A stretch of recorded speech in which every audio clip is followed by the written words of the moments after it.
Let's bring in Republican Congressman Dan Crenshaw from Texas. It's great to have you here. He has a new book. It is out today. It's called Fortitude, American Resilience in the Era of Outrage. And I cannot think of a better title or a better author for this book.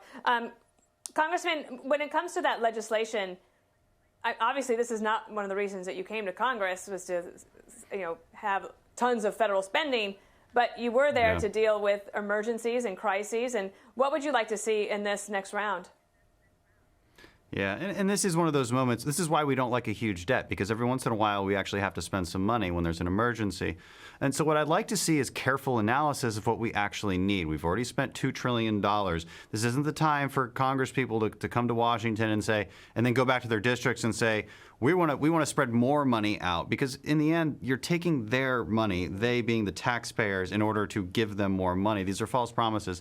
Now, if we want to continue spending on programs that are working and keeping American business afloat, keeping people attached to their employers, like the Paycheck Protection Program, that's pretty reasonable. If you start to add a bunch more spending to that without really good reasoning why, then we're going to have problems. Yeah, and this is going to be interesting. We'll keep in touch with you on that. I also wanted to ask you about this ongoing situation with the Teddy Roosevelt, the nuclear aircraft carrier.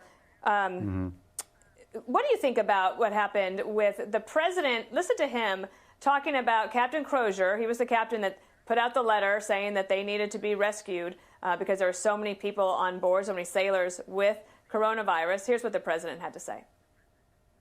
Letters should not have been sent to many people, unclassified. That was a mistake.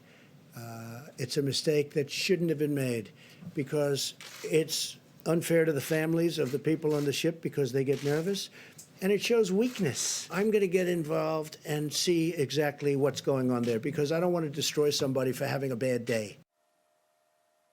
And the Navy Secretary did apologize for saying that Captain Crozier was stupid or naive.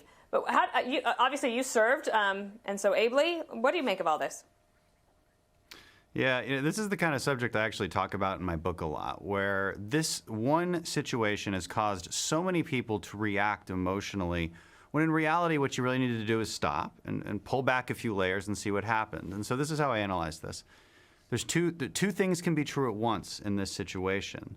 The captain is a decent captain, a very good captain. It's rare that you actually garner the support of so many of your sailors the way he has. He was clearly good-hearted and taking care of his people. That is true. Another thing is also true.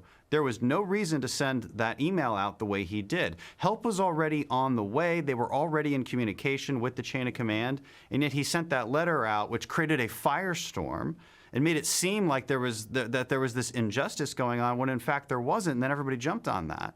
And he should know better. I mean, while he was clearly trying to do the right thing, of course he should know better. We can't operate that way in the military, where you just go outside the chain of command like that. So the Secretary of Navy shouldn't have said the things he said. That was an emotionally driven statement, and I'm glad he apologized for it. And God, we just need to be better, because the people winning here are our adversaries, because we do have a nuclear carrier that's not capable right now. One last thing. So you write about resilience, right, in your book, resilience. So is there something that you learned in the Navy SEALs, or something that can help us as we go through this?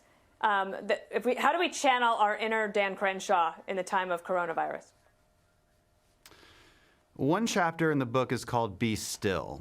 And we learn how to be still in the SEAL teams underwater, where we are basically brought to near drowning, and then we're forced to problem solve while we can't breathe and we can't see. So that teaches you to take a step back and calm down before you react to things. We need that in a big way right now. Another chapter is called A Sense of Duty. We need to be living with a sense of duty. We need to do the small things for each other. We need to not leave. I just saw an article where people were leaving gloves that they'd used on the ground at the grocery store, and then people who work there have to pick them up.